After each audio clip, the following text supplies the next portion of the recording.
Yes, Hot 97. I'm K.Foxx, and right now I'm talking to Kim, formerly of Housewives of Atlanta. Now she has a new show on Bravo called Don't Be Tardy. All right, well, first off, I'd like to say that you looked amazing on the reunion show. You looked really, really good. Thank you. You know what? I'm very mad about how my dress looked once they put that mic pack on my back, because it looked like I had back fat with that little line going around. Once they put that mic on, it pushed my dress so tight. But anyhow, thanks. I We're appreciate it. so critical of ourselves all the time, but you look good. And so no more wigs for you. Is that a done deal? No, honey. You know, I love my wigs, honey. I love that. So, no, I just, I do have pretty hair, and I have a lot of healthy hair. But wigs for me are just fun. You know, I can do different colors, different cuts. You know, I just put it on and go. And it's convenient. Yeah, it's exactly right. It's very convenient.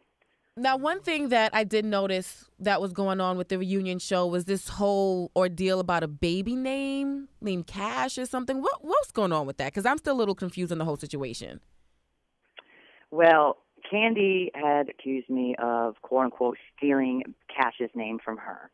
And that didn't happen. But let me just be clear on something. Kandi wanted to name her future baby Cash? Her future child Cash. Okay. And I guess I had read her blog where she said that she had showed me baby Cash's room in her new house when I was over there, and I was about 7-8 months pregnant when she moved into her new home.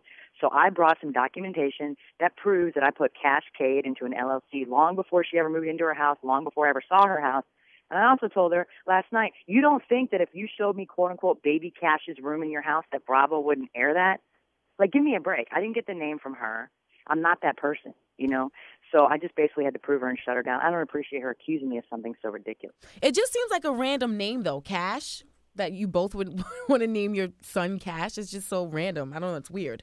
It is a little random, but that was actually going to be KJ's name, a couple of years back. But I didn't want to have two Croys in the house, basically. That's why we call him KJ, and then I changed KJ's middle name to Jagger.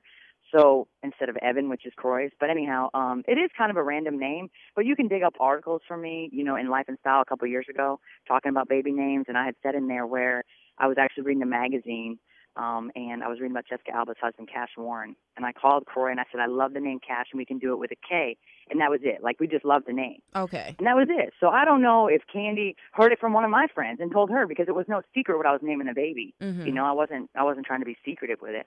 But it is what it is. And I'm not dirty like that, because Brielle's name, I had her name in my head since I was 11 years old. And if somebody took her name from me, I would be her too. But Kandi knows deep down inside, I didn't take her baby name. Now, how many babies do you and Croy have together right now?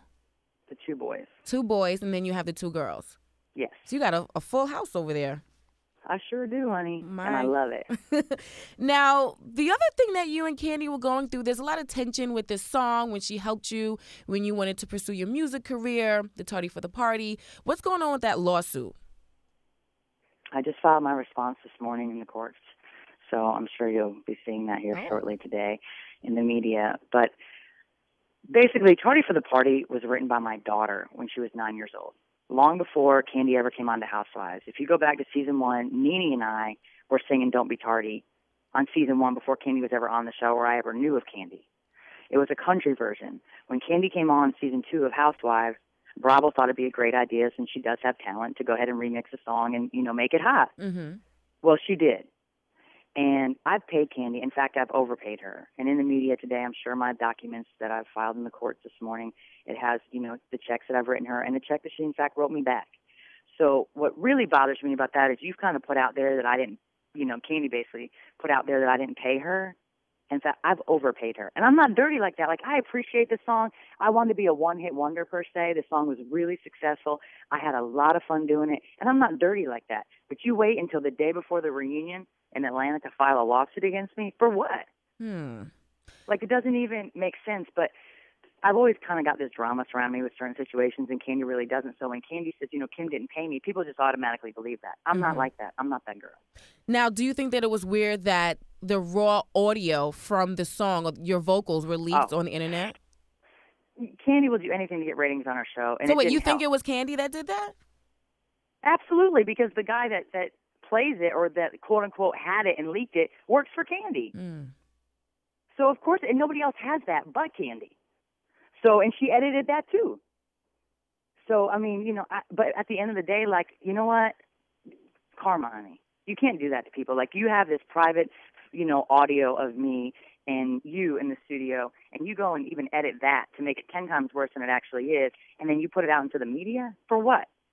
To humiliate me? Yeah. Sometimes people try to point out what's bad about you because they can't accept all the good about you. That's how I look at it. So what's the situation with your relationship with Kandi? Can that ever be reconciled? You know what? When you kind of go to the legal system and you try to do things like that, I don't appreciate it. And it does really kind of put a wedge in this situation. It's one thing to get angry with somebody. It's one thing to argue. It's one thing to call each other names. I'm a very forgiving person, but I think she's pushed me to the point of no return at this point. Because I've had to spend, $18,000 with lawyers fighting this thing already and responding to it. Like, I don't have time for that. Yeah. Like, you know my number. Pick up the phone. What's your problem? Yeah, it just seems like you guys had a blossoming friendship, and then all of a sudden the business got into mix, and then it just went down the drain. Exactly right. Well, another relationship that I saw that was blossoming, then kind of halted, and then kind of reignited was you and NeNe. You guys hugged on the reunion show last night. I didn't see that coming at all. You didn't? No. Yeah, it was really hard for me to watch some of the footage, and they didn't show you guys, but on the show last night, but they played a lot of my footage throughout the years, the last 5 years on Housewives, and I kind of got a little teary-eyed sitting on the couch, and, NeNe and I started this journey together, and we've always kind of had a level of respect for each other, even though we've gotten into it, and we've called each other names, and we've been through a lot of things. I think it comes a time and a point in your life where you just kind of look at each other, and you're just like, you know what, it's hard to have true friends in this business. I was there before RHOA, and we'll be friends after RHOA. We're not the best of friends, but we are able to, hug and be happy for each other and move on. You guys can do dinner and have a glass of wine and kiki and not. Yeah. Okay. Well, that's a good thing. Now, talk to me about this season 2 of your show, Don't Be Tardy. Girl. Come on. Yeah, girl. The show is really great. It shows, how hectic having 4 children, and especially at their ages. Brielle's turning 16, Ariana's 11, and then I have the 2 babies that are 14 months apart. Wow. And it just shows how hectic it is. It shows, the Falcons almost making it to the Super Bowl. Spoiler alert, obviously they didn't make it, but, kind of that feeling and emotion, building on our home, and kind of what I'm going through with my own family, which is, pretty painful. Yeah. Well, we'll definitely be tuned in, following your family and the careers and all that. Thank you so much for calling us up, all right? Thanks, honey. All right, have a good day.